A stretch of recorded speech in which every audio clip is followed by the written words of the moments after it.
Sabila pada malam hari ini. Tak lupa salawat serta salam semoga selalu tercurahkan kepada junjungan kita Nabi Agung Muhammad Sallallahu Alaihi Wasallam, yang semoga kita termasuk dalam umat yang mendapatkan syafaat beliau di yaumil akhir nanti. Amin amin ya rabbal alamin. Untuk memulai Sabila pada malam hari ini, mari kita awali dengan mendengarkan tilawah Al-Quran yang akan dilantunkan oleh Mbak Dinda.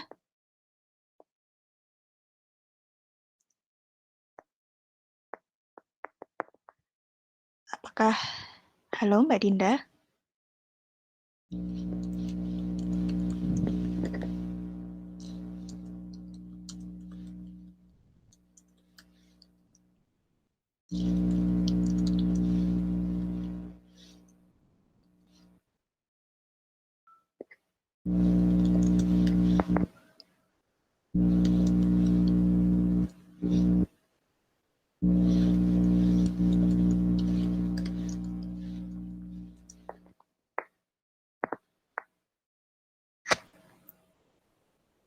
Oke, sepertinya Mbak Dinda belum bergabung.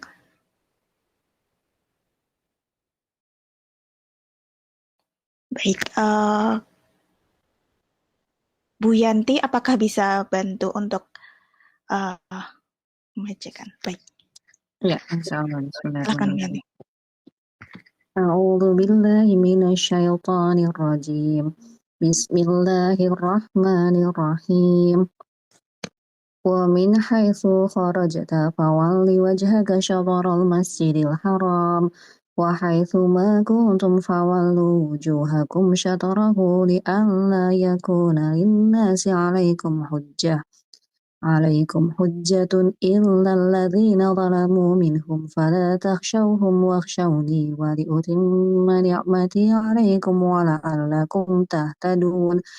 Kama arsalna fikum rasulan minkum yatlu 'alaikum ayatina wa yuzakkikum wa yu'allimukumul kitaba wal hikmata wa yu'allimukum ma lam takunu ta'lamun. فاذكروني أذكركم واشكروا لي ولا تكفرون.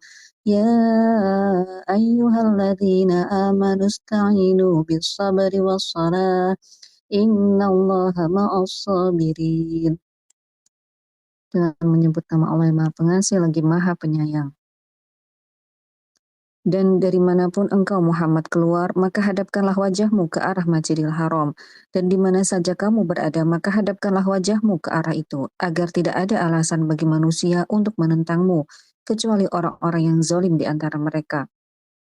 Janganlah kamu takut kepada mereka, tetapi takutlah kepadaku, agar aku sempurnakan nikmatku kepadamu, dan agar kamu mendapat petunjuk.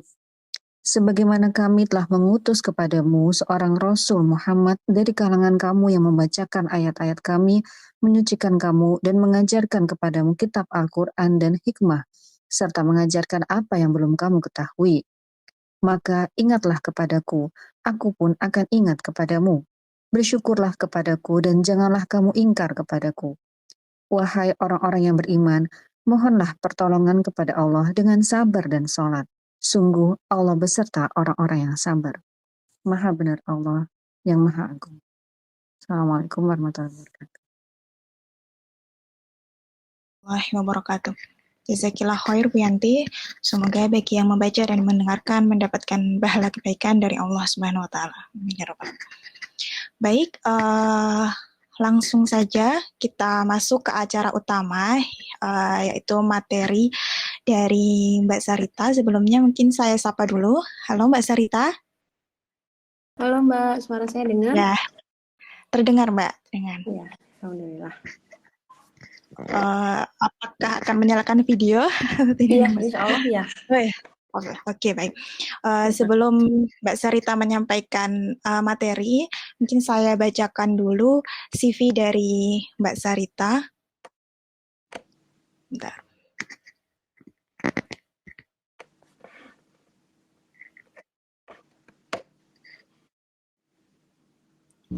Baik, beliau bernama lengkap Sarita Meisaranda Matulu. Beliau menempuh pendidikan S1 di Fakultas Psikologi Universitas Surabaya, klinis di Universitas Gadjah Mada, dan telah menjadi psikolog sejak tahun 2016 hingga sekarang. Topik keahlian beliau adalah Islamic Psikologi, kemudian pengenalan diri, pengelolaan diri, relasi pasangan dalam pernikahan, dan juga penerimaan dan pemaafan. Bagi teman-teman yang ingin tahu lebih lengkapnya, bisa mengunjungi Instagram beliau di @saritamatulu atau di Instagram teman baik kamu. Gitu. Oke. Baik, mungkin itu pengenalan singkat tentang pembicara kita pada malam hari ini. Mungkin langsung saja saya serahkan kepada Mbak Sarita untuk menyampaikan. Silakan Mbak Sarita. Ya, saya nanti dibantu share screen ya Mbak Nay. Oh ya, Ya, siap. oke ya. Bismillahirrahmanirrahim. Assalamualaikum warahmatullahi wabarakatuh. Kakak, Mbak, Ibu, mungkin semuanya saya akan sapa dengan panggilan teman-teman gitu ya. Sebelumnya saya berterima kasih sekaligus izin gitu ya untuk sharing pada malam hari ini terkait topiknya adalah kesehatan mental gitu sesuai dengan bidang amanah profesi saya gitu ya. Jadi insya Allah malam ini kita akan sharing dan biasanya saya itu kalau misalnya sharing di sebuah kelas atau di sebuah acara kayak gini tuh saya akan sangat senang sekali kalau bentuk sharing kita tuh adalah dua arah gitu ya. Jadi nanti di awal-awal saya pasti akan menanyakan dulu pendapatnya dari teman-teman tentang terkait topik begitu.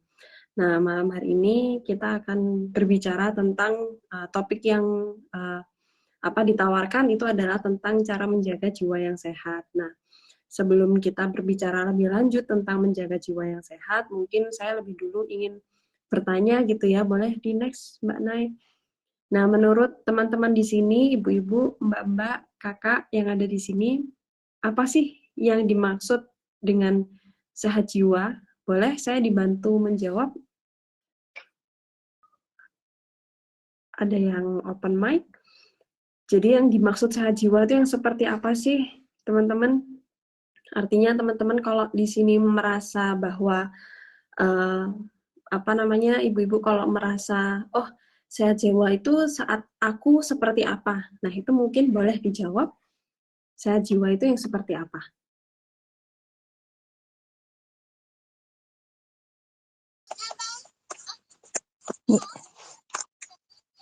Enak makan, enak tidur kali, Mbak. Oke, enak makan, enak tidur. Iya. Ada lagi? Kita bisa berpikir positif. Bisa berpikir positif. Oke, ada lagi?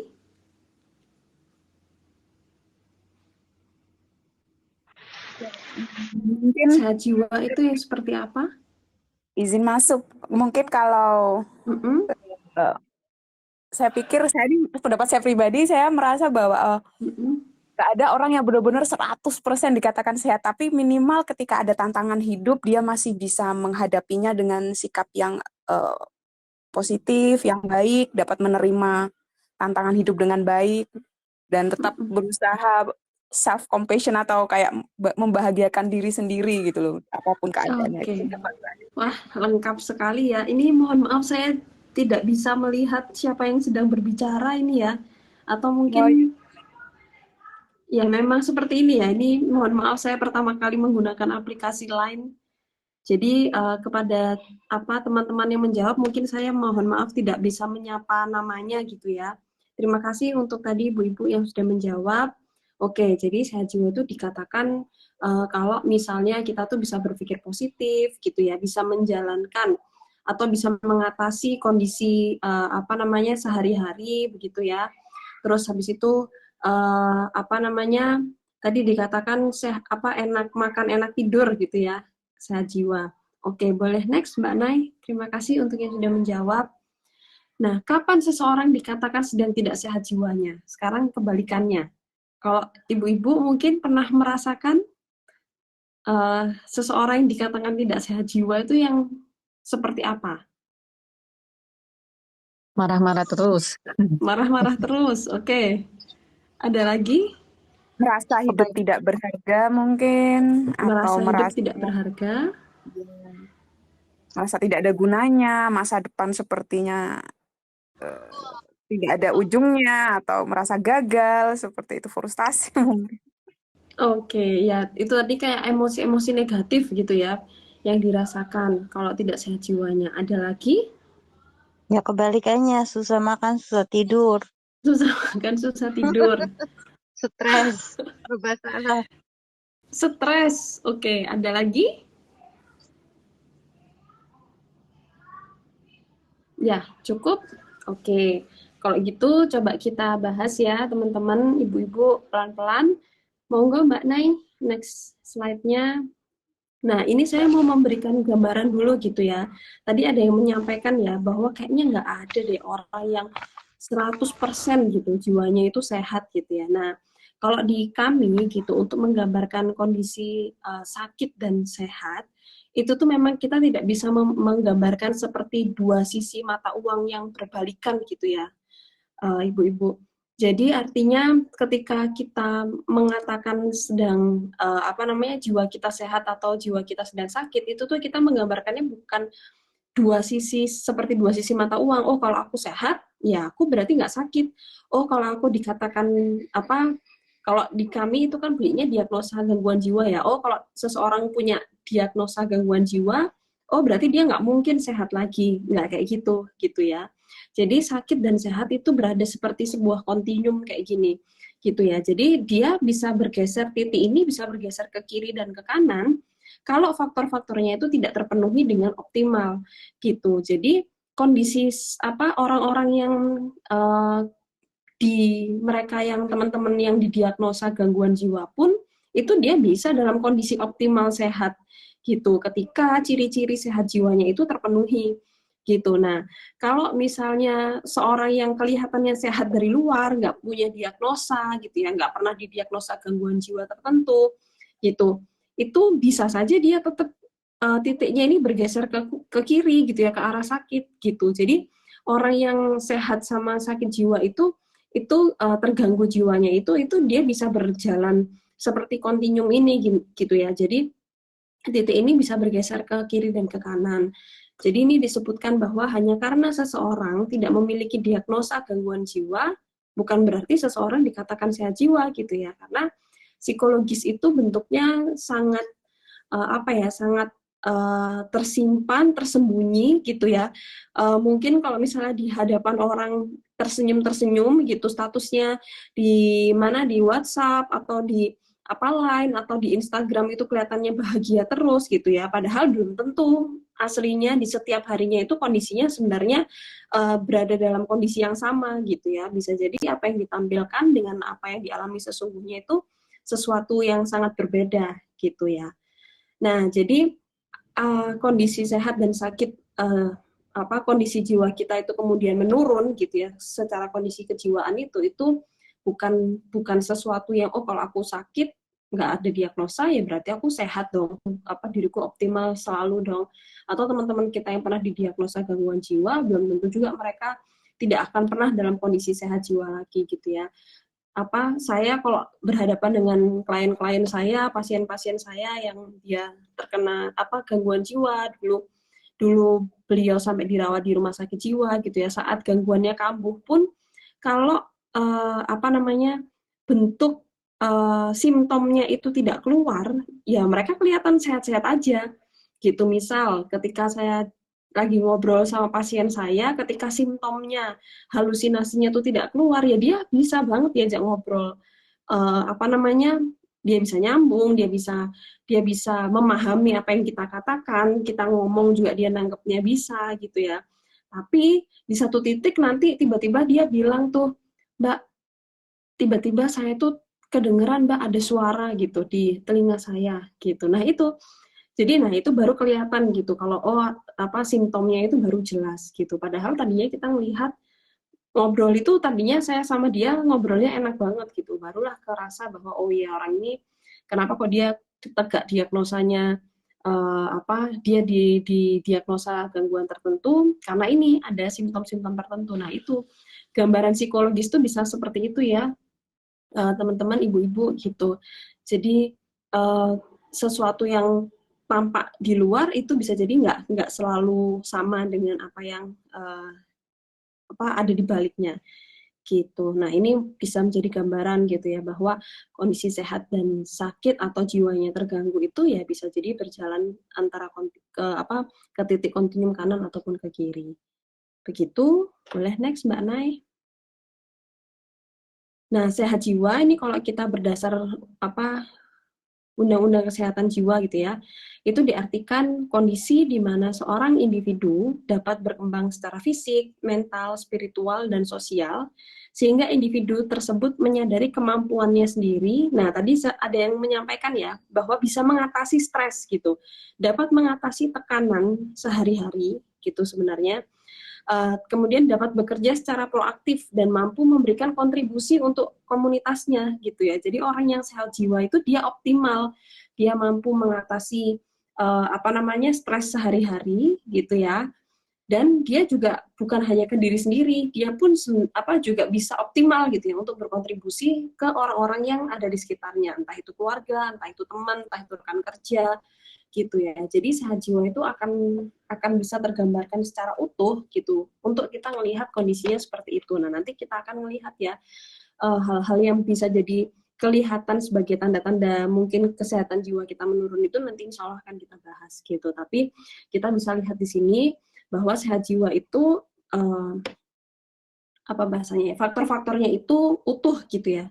Secara fisik, mental, spiritual, sosial itu kita optimal gitu.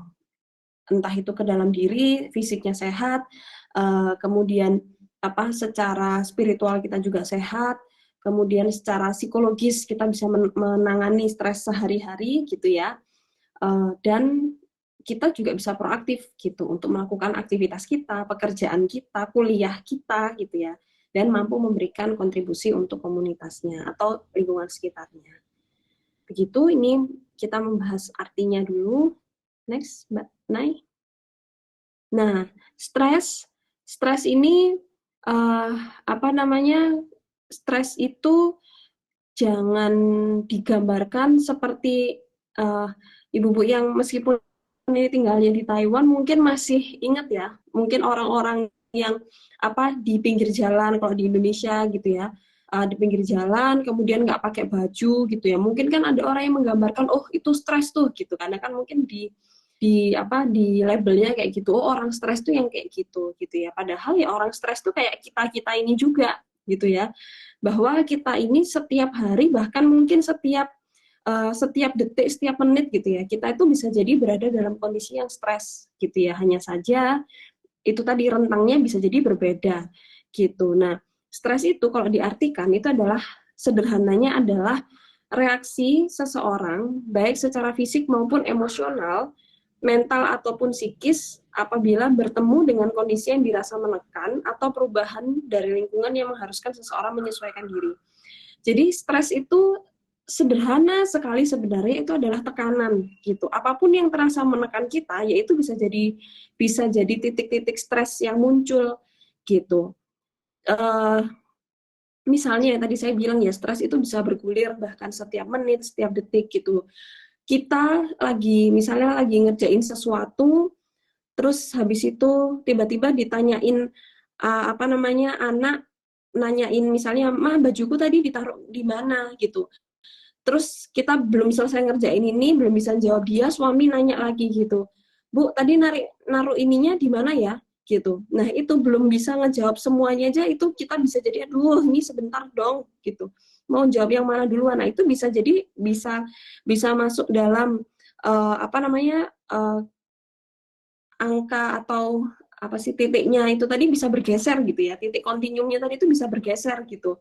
tentang kesejahteraan jiwa kita atau kesehatan jiwa kita gitu, untuk menemui tekanan yang kita rasakan gitu. Jadi stres itu bisa jadi kita hadapi setiap waktu, mengambil keputusan, setiap kita mau ngambil keputusan, ini mau masak apa pagi ini gitu ya, ini kita mau makan apa, aku mau pakai baju yang mana gitu. Itu bisa jadi muncul sebagai titik-titik stres yang kalau misalnya kondisinya nanti akan kita jelaskan gitu ya, apa aja yang bisa memperparah kondisi-kondisi stres ini yang sehingga itu bisa sampai mengganggu kesehatan jiwa kita gitu. Tapi kita perlu memahami dulu gitu ya, bahwa kondisi jiwa kita itu tadi ya, kontinumnya tuh bisa bergeser ke kiri atau ada masalah gitu ya dengan kesehatan jiwa kita, itu tuh ya bisa dipicu oleh stres gitu. Nah, cuman tekanannya berbeda-beda gitu ya, tergantung dari bagaimana kita punya kemampuan untuk mengelolanya gitu. Nah, kita kalau mau bicara tentang mengelola, kita perlu tahu dulu gitu ya, apa yang mau dikelola kalau kita nggak kenal gitu. Misalnya perumpamaannya kayak kita lagi ngerasain badan kita nggak enak gitu. Kita ngerasain badan kita nggak enak, terus kita ke apotik atau ke dokter. Ke apotik dulu deh, soalnya kita mau cari obat gitu ya. Ke apotik terus kita bilang sama mbak apoteknya itu, apotekernya, "Mbak, saya mau beli obat," gitu. Ditanyain kan pasti sama apotekernya, "Obat apa mbak?" gitu.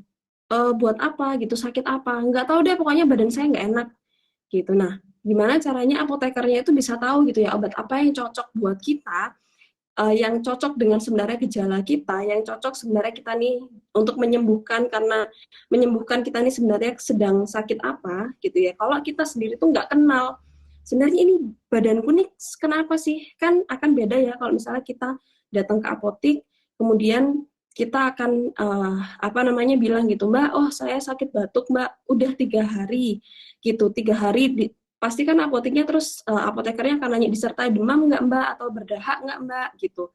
Barulah dia bisa menyarankan obat tertentu atau mungkin ya ke dokter aja gitu. Sama dengan kondisi jiwa kita gitu ya. Kita baru akan bisa mengelolanya dengan optimal kalau kita tuh tahu dulu gitu. Aku nih lagi kenapa sih gitu. Makanya ini saya tuliskan di sini, kita baru bisa mengelola ya kalau kita kenal dulu gitu ya. Apa sih sebenarnya yang aku rasakan? Apa yang sebenarnya aku alami atas kondisi diriku gitu. Dikenali dulu, baru bisa dikelola gitu. Next, boleh Mbak Nay? Nah, tanda-tanda stres ini di setiap orang bisa sangat berbeda gitu ya. Mungkin sambil saya menyampaikan gitu ya, ibu-ibu, mbak-mbak di sini bisa untuk coba direfleksikan gitu ya ke dirinya, dirasakan gitu. Apa sih biasanya yang menjadi tanda-tanda stres kita? Atau kalau perlu ditulis gitu ya. Ditulis, oh aku tuh ciri-ciri stresku itu apa? Gitu. Karena setiap orang tuh bisa banget ciri-cirinya stres gitu. Jadi tanda-tanda stres di sini tuh adalah yang pertama, susah konsentrasi, itu adalah yang paling sering muncul gitu ya. Konsentrasi kita tuh sudah mulai bubar gitu ya. Apa sedikit kita tiba-tiba lupa kayak gitu. Aku tadi mau ngapain sih kayak gitu. Nah, itu bisa jadi bisa jadi masuk ke dalam tanda-tanda stres gitu ya. Kemudian yang kedua, perubahan kebiasaan tidur yang secara drastis gitu. Jadi ini perubahan tidur dan perubahan nafsu makan ini perlu ditekankan di kondisi yang drastis gitu ya, karena ya kalau misalnya kita punya tugas, kadang-kadang ya pola makan kita atau tidur kita memang terganggu gitu ya. Tapi kalau sudah sampai masuk ke tanda-tanda stres itu pola tidur dan pola makannya itu bisa jadi berubah secara drastis gitu ya. Bisa jadi bentuknya bertambah atau berkurang gitu. Tadi ada yang menjawab ya, enak kalau sehat jiwa tuh ya enak makan, enak tidur gitu. Nah ya benar, kalau tanda-tanda kita sedang nggak oke secara jiwa gitu ya, tanda-tanda stres kita itu adalah memang ada perubahan kebiasaan tidur dan kebiasaan makan yang drastis. Bisa jadi tambah banyak, bisa jadi berkurang banget gitu. Bisa jadi kebanyakan tidur, bisa jadi juga sulit tidur gitu ya. Bisa jadi makannya tambah banyak banget gitu. Karena kan ada ya orang yang kalau lagi stres gitu pengen banget makan yang manis-manis gitu. Pokoknya pengennya makan gitu. Ada juga kan yang bertambah pola makannya, ada juga yang berkurang banget, nafsu makannya nggak ada gitu, rasanya kalau mau makan tuh males kayak gitu. Nah, terus kemudian sensitif secara emosi gitu. Jadi artinya yaitu tadi yang dibahasakan gampang marah gitu ya, dikit-dikit gampang nangis gitu, dikit-dikit kok gampang sekali cemas gitu. Nah, jadi sensitif secara emosi, terus sulit mengendalikan pikiran dan emosi. Ini kalau bahasanya anak sekarang tuh overthinking gitu ya. Jadi banyak sekali yang dipikirin, atau mungkin malah kebalikannya gitu ya, nggak tahu apa yang dipikirin gitu, tapi rasanya nggak enak aja gitu. Kemudian muncul keluhan-keluhan fisik yang menetap dan berulang gitu. Jadi mau cerita sedikit, dulu itu saya pernah tugas di puskesmas gitu ya, di Jogja ini saya pernah tugas di puskesmas gitu.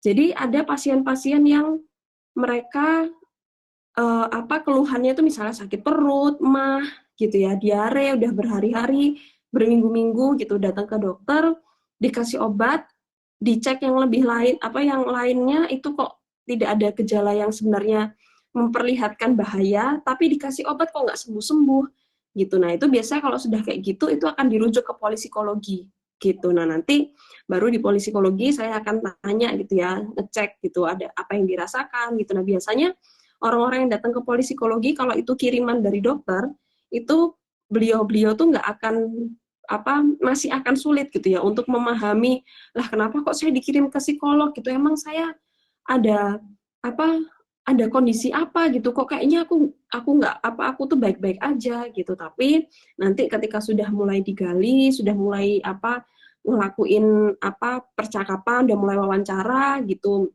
kan misalnya 2 minggu terakhir gitu ya, 2 minggu diarenya ini dua minggu ini nggak sembuh-sembuh atau udah sebulan gitu, biasanya akan ditanya 2 minggu ini atau sebulan terakhir ini ada nggak kondisi yang dialami gitu ya. Misalnya kalau beliaunya itu adalah ibu-ibu, ya berarti ditanya apakah ada kondisi yang tidak nyaman di rumah gitu ya, dengan suami, dengan anak gitu ya, ataukah dengan orang lain gitu, atau ada yang dipikirkan 2 minggu terakhir ini gitu. Nah, itu memang memunculkan kondisi psikologis itu nggak mudah gitu ya. Kita akan lebih gampang untuk mengenali tanda-tanda fisik gitu. Padahal ketika diobati secara fisik nggak diobati secara fisik juga nggak sembuh juga gitu. Makanya kemudian coba digali secara psikologis, dan menggali secara psikologis ini juga nggak mudah gitu ya. Apalagi untuk berbicara masalah yang tertutup itu di ranah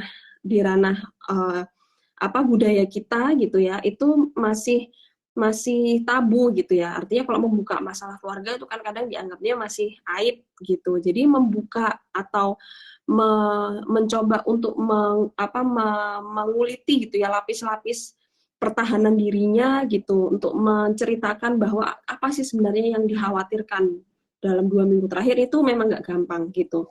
Jadi ya kadang-kala stres itu bisa muncul dalam keluhan-keluhan fisik gitu ya, yang menetap atau berulang gitu. Kemudian di perempuan itu, di kita juga ada perubahan siklus haid, ini pun juga yang drastis gitu ya. Jadi yang kok biasanya haid nggak selesai-selesai, atau justru kebalikannya gitu ya, ini sudah sampai berapa bulan kok nggak haid juga gitu. Intinya kalau hal yang berhubungan dengan fisik itu nggak apa-apa untuk pergi ke dokter juga gitu ya. Tapi kalau di dokter kemudian tidak ditemukan tanda-tanda penyakit fisik gitu ya, itu biasanya akan dirujuknya itu ke polikologi gitu ya. Kalau misalnya di rumah sakit biasanya kalau ke polikologi ke psikiatri gitu. Kemudian menurunnya keaktifan gitu ya. Tadinya sering muncul kalau di sini ya Bu, kalau di budayanya di sini kan sering muncul arisan gitu ya. Kalau ada tetangga yang rewang juga ikut gitu. Biasanya tuh bapak-bapak itu datang ke masjid, biasanya kok ikut aktivitas di kampung tuh aktif sekali, ini kok tiba-tiba nggak kelihatan gitu ya. Ini tiba-tiba kok nggak pernah muncul gitu, bukan keluar kota ya, bukan sedang pergi ke rumah anaknya, bukan, tapi kok ini nggak pernah muncul di rumah terus gitu. Nah, itu bisa jadi juga dicek gitu ya, ada apa gitu. Kemudian jarang masuk kerja atau kuliah gitu ya, ini juga perubahan aktivitas. Kemudian prokrastinasi ini artinya menunda-nunda gitu. Jadi rasanya tuh mau ngerjain semuanya tuh, aduh udah malas deh, nanti aja gitu, sampai akhirnya menumpuk, dan ketika sudah mau deadline barulah itu muncul tekanan yang lebih besar gitu. Nah, biasanya pecahnya di situ gitu. Nah, atau misalnya ada lagi yang lain juga yang biasa dikeluhkan itu rasanya nggak banyak kerjaan, nggak banyak aktivitas gitu ya, tapi bangun pagi tuh rasanya kok capek semua badan gitu. Nah itu juga perlu dicek gitu. Nah ada lagi ibu-ibu yang mungkin bisa dikenali dari dirinya, tanda-tanda stresnya biasanya apa aja, atau sampai sini ada yang mau didiskusikan dulu tentang tanda stres ini?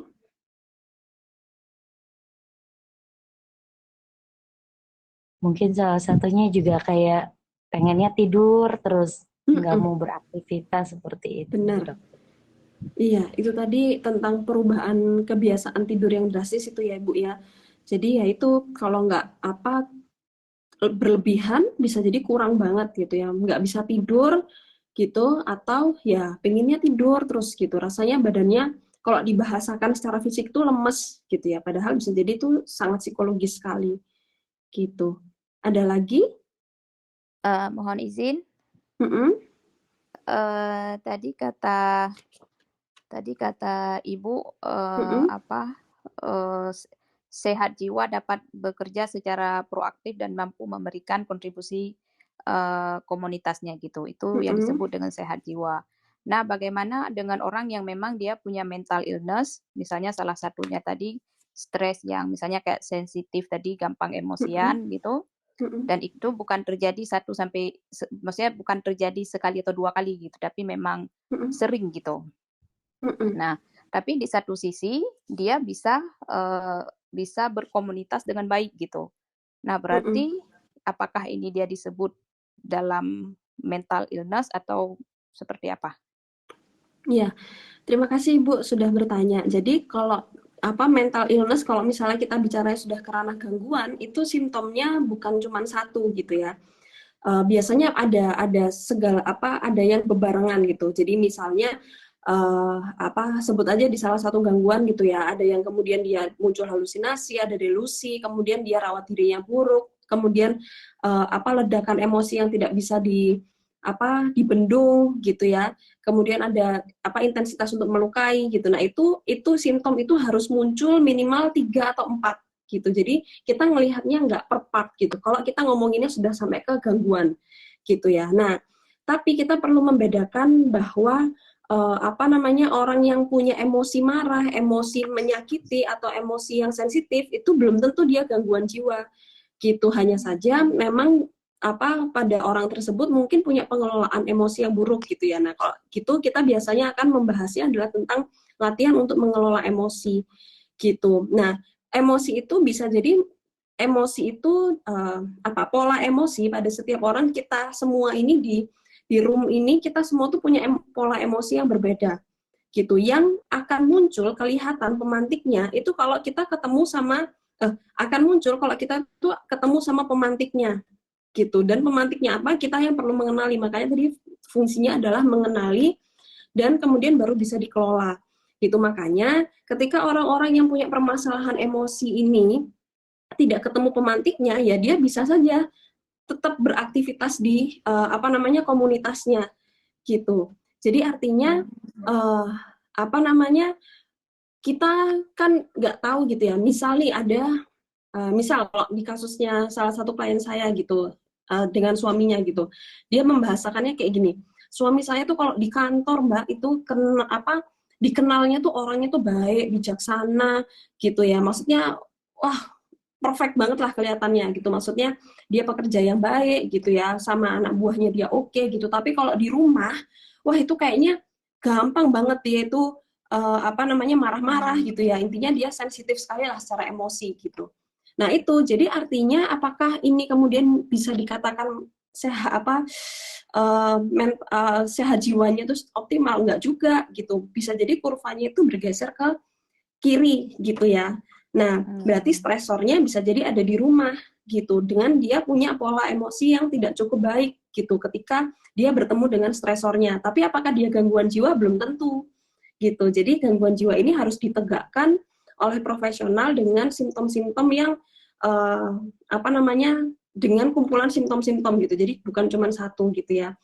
Jadi punya emosi yang meledak-ledak gitu ya, kemudian dia masih bisa berkontribusi pada lingkungannya, itu bisa banget gitu. Cuman kalau kita bilang apakah dia rentangnya di sehat jiwa secara optimal, enggak juga. Bisa jadi dia ke kiri ketika dia bertemu dengan stresornya, apa misalnya ya di rumah gitu ya. Nah itu yang perlu dicek, kenapa nih dia kalau di rumah kok sifatnya seperti ini gitu ya, sikapnya seperti ini, sama istri sama anaknya kok seperti ini gitu ya. Nah itu perlu kita cari dan itu perlu diubah polanya gitu ya. Jadi bukan yang kemudian oh ya udahlah dia kalau di kantor baik, yang penting gitu, kalau di rumah toh yang penting pekerjaanku optimal, toh aku bisa nafkahi keluarga, nggak bisa gitu ya.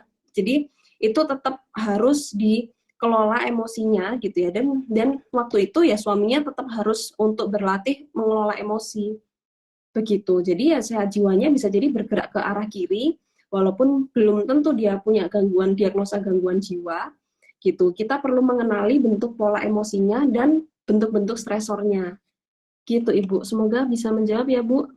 Oke, itu ada treatment khusus? Nggak ada? Ada, waktu itu ya akhirnya ada. kita berproses dengan suaminya juga, suami istri sih waktu itu, akhirnya ya prosesnya adalah suami istri perlu ikut konseling semua gitu ya. Begitu Ibu. Oke, terima kasih. Sama-sama. Kita lanjut dulu, nanti boleh untuk tanya jawab lagi. Oke, Nah, siap. kapan kita bisa merasa stres? Banyak banget ya, lagi-lagi ini sifatnya berbeda-beda gitu ya. Saat deadline tugas berdekatan gitu ya, kok itu dia salah satunya sifatnya kan prokrastinasi yang tadi saya bilang gitu, menunda-nunda, tiba-tiba jebret gitu, udah waktunya, deadline-nya semua sudah waktunya dikumpul semua gitu. Wah, itu stresnya bisa kerasa stressful banget gitu ya. Saat anak sakit, saat diri sendiri sakit gitu. Dan di perempuan itu juga ada masa-masa saat akan haid, saat masuk ke tempat baru gitu ya. Karena tadi stres itu juga bisa muncul karena kita dalam proses adaptasi gitu ya. Misalnya mungkin Ibu juga pernah mengalami gitu ya, barusan pindah ke Taiwan gitu, barusan pindah ke tempat baru gitu, dengan hidup dengan budaya yang berbeda gitu, kebiasaan yang berbeda gitu. Nah itu bisa jadi juga menimbulkan tekanan gitu ya. Saat keuangan menipis, terus saat ada masalah dengan pasangan, saat ada masalah dengan keluarga atau orang tua, saat merasa salah ngomong. Nah ini yang di bagian ini tuh merasa gitu ya, saat ngerasa salah ngomong gitu, terus kan ada tuh orang yang biasanya tipenya kayak gitu, aduh aku tadi salah ngomong nggak ya sama dia, aduh aku tadi kayaknya kebanyakan ngomong deh, harusnya aku nggak banyak ngomong, harusnya aku tadi nggak cerita gitu. Jadi itu bisa stres kita tuh bisa dari pikiran kita sendiri gitu ya, saat mendengar kabar yang tidak terduga gitu, saat kehilangan orang yang disayang gitu ya. Ada lagi yang bisa mengenali kapan muncul stresnya?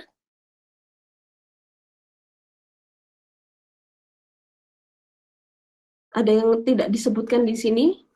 Ibu-ibu tahu nggak kapan muncul stresnya gitu? Wah, aku tuh berarti stres itu saat apa gitu? Saat anak tantrum. Oke, saat anak tantrum, bener banget, bisa jadi. Ada lagi? Saat ekspektasi tidak sesuai dengan kenyataan. Ya, saat ekspektasi tidak sesuai dengan kenyataan. Ada lagi?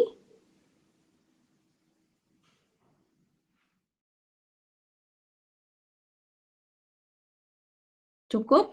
Oke, kita next dulu ya. Demensia juga ikut stres. Gimana?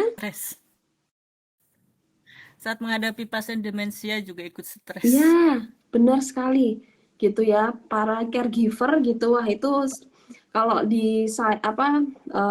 kalau di sini itu saya pernah mendampingi para caregiver gitu ya. Jadi bukan pasien aja yang sebenarnya perlu didampingi gitu ya, tapi caregivernya itu juga pasti stressful banget sebenarnya menghadapi kondisi-kondisi pasien gitu ya, anggota keluarga kan atau siapa yang dirawat gitu. Itu pasti bisa banget itu memunculkan stres. Oke, saya beralih ke sini gitu ya. Jadi, nah tadi itu perlu dipahami gitu ya, bahwa ketika kita bicara tentang emosi gitu, ini singkat sekali ya, karena kalau kita bicara soal pengelolaan emosi itu akan jadi satu bahasan sendiri gitu. Nah, kita akan memahami sedikit aja tentang emosi. Biasanya kita tuh akan kalau ngomong emosi itu kita akan berbicara tentang perasaan aja gitu. Jadi ya udah, aku marah, aku cemas gitu ya, aku kecewa, atau seringkali emosi yang paling sering disadari itu ya marah gitu ya. Aku marah gitu. Padahal kalau misalnya kita mau mau menguliti gitu ya, menguliti emosi marah gitu ya. Ibu-ibu tahu payung kan ya? Saya seringkali memberikan analoginya dengan itu. Ibu-ibu tahu payung. Nah, payung itu kan ada bagian luarnya yang apa lebar gitu ya. Terus kan di dalamnya payung itu kan ada jeruji-jeruji gitu ya untuk menahan dari dalam gitu. Nah, marah itu biasanya seperti digambarkan marah itu adalah payung yang bagian luar gitu. Nah, dia itu melingkupi banyak ruji-ruji di dalamnya. Nah, ruji-ruji di dalamnya ini apa? Bisa jadi cemas, bisa jadi cemburu, bisa jadi sedih, bisa jadi kecewa, apalagi bisa jadi jijik gitu ya, macam-macam gitu. Jadi dia memayungi emosi-emosi di bawahnya. Misalnya seperti apa gitu? Biasanya kita cemas, kita kecewa. Kita cemas, kita marah. Kita jealous, kita marah. Kita sedih, kita marah. Kita jijik, kita marah gitu. Jadi seringkali marah itu memang emosi yang paling gampang di copy paste gitu ya, paling gampang di copy terus nanti kita paste ke siapa gitu. Dan marah itu adalah emosi yang memang paling gampang dilihat gitu. Kita akan lebih gampang untuk menafsirkan seseorang itu, misalnya kalau nada bicara saya tinggi atau kalau bahasa Jawanya matanya melerok gitu ya, matanya gitu, matanya pokoknya sebel gitu kelihatan mukanya. Kita akan lebih gampang mengartikan orang itu marah daripada kita mengartikan dia kecewa, dia itu lagi cemas gitu ya. Suami sampai malam gitu, biasanya jam 7 sudah pulang gitu, ini sampai jam 10:30 kok nggak pulang-pulang, nggak ada kabar gitu. Begitu pulang ditelepon nggak bisa gitu, coba tanya ke teman kantornya katanya sudah pulang dari tadi, ini tuh ada apa gitu kan, nggak biasa-biasanya gitu. Begitu pulang sampai rumah, apa yang biasanya muncul gitu kan. Kadang kalau misalnya karena saking cemasnya yang muncul adalah, dari mana aja sih mas? Gitu. Tinggilah suara kita gitu. Padahal yang emosi sebenarnya yang melingkupi kita itu adalah perasaan cemasnya. Gitu.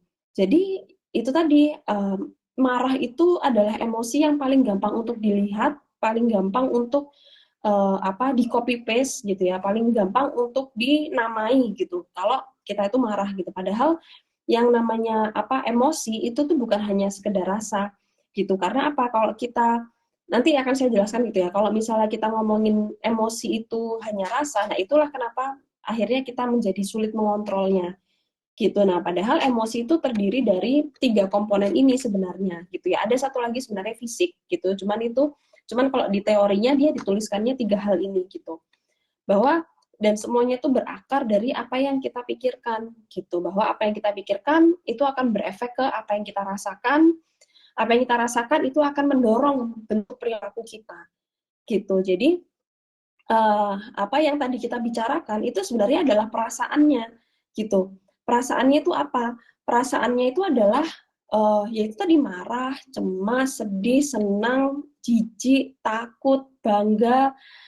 Itu semua itu adalah nama-nama perasaan gitu ya. Tapi apa sih yang memunculkan perasaan itu sebenarnya kita bisa telusuri gitu. Kita bisa telusuri dengan kita nyari sebenarnya apa sih yang membuat kita itu merasa seperti ini. Nah, biasanya itu ada akar berpikirnya dulu gitu. Misal kalau tadi yang kok suami nggak pulang-pulang gitu ya, ini kenapa gitu kan. Nah, kalau mau ditelusuri itu kan, kalau mau ditulis gitu ya, itu pasti akan berangkat dari, aduh jangan-jangan dia kenapa-kenapa di jalan, aduh jangan-jangan dia ini pergi kemana, dia sama siapa, dia sudah makan belum. Itu kan pasti ada sesuatu yang kita pikirkan, barulah muncul perasaan itu cemas gitu. Nah, barulah kemudian itu akan mendorong kita untuk melakukan sesuatu apa, coba bolak-balik telepon handphonenya, coba bolak-balik telepon kantornya, telepon teman-temannya gitu. Nah, itu pasti ada yang mendorong gitu. Jadi ketiga hal ini itu saling memengaruhi. Nanti kalau teleponnya itu kemudian nggak diangkat, itu akan lebih memengaruhi perasaan kita jadi semakin cemas.